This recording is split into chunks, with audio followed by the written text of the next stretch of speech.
So the question that you're asking right now is, what is the evidence behind consolidation therapy in AML? And again, there are several populations that we can think about. So generally, we think of AML in terms of risk. And the risk, again, is risk of relapse. Fortunately, particularly if you look at the younger AML population, we are very good at achieving remission in the majority of patients with AML. But there are different risk groups in terms of both achieving remission and in terms of maintaining remission. And as our knowledge increases, we learn more about those different risk groups.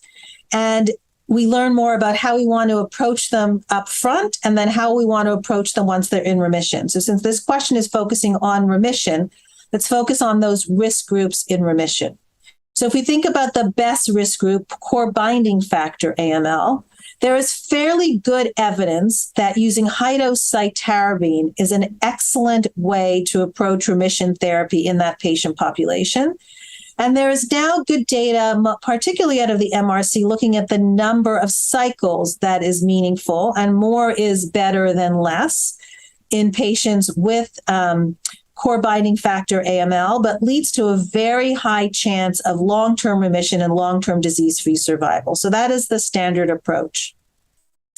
And then shift over to the poor risk group.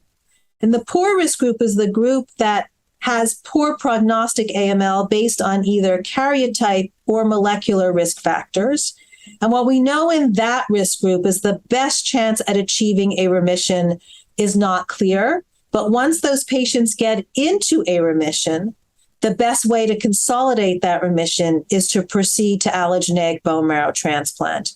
And what we've seen in many of the studies that have looked at various remission opportunities, so various ways, whether reduced intensity or high intensity therapy for achieving a remission, the best outcomes are in those who consolidate that remission with allogeneic bone marrow transplant.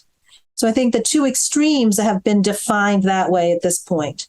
If you look at the intermediate risk group, that risk group, we have a fairly good chance of getting into remission. But then the question is, what is the best approach to remission therapy there? And there it's extremely varied and we're learning a lot. So we generally have thought that high-dose cytarabine is the standard and that we should consider allogeneic transplant in those patients who have a higher risk of relapse. And the question becomes, how do we define that? Do we find that by flow cytometry in terms of whether or not they have MRD negative remissions?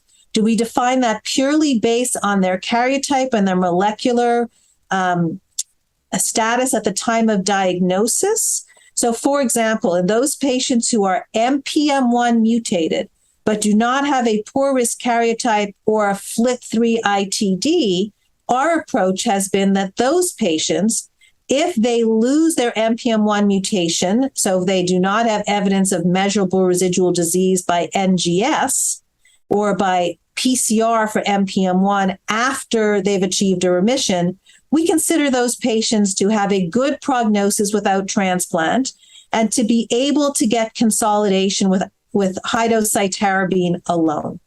That is the only group in whom we feel we have good data in the intermediate risk group to be able to say that they can proceed without transplant and have a good chance at long-term disease-free survival. Otherwise, within the intermediate risk group, we really need more information on who we can select for high-dose Ara-C and who we think should go on to allogeneic transplant. We feel that anyone who's had a FLT3 ITD at diagnosis, they should proceed to allogeneic transplant to give them their best chance. But data has shown that their best chance is only if they proceed to transplant without evidence of a FLT3 mutation at the time of transplant. That has been shown in several recent presentations looking at transplant. In the other risk groups, it's unclear if those who are MRD negative need a transplant, but MRD negative does predict for best outcome from transplant. And again, studies have been done looking at the optimal number of cycles of high-dose cytarabine in those who proceed to cytarabine. And so that data is available for those who get cytarabine as their form of consolidation instead.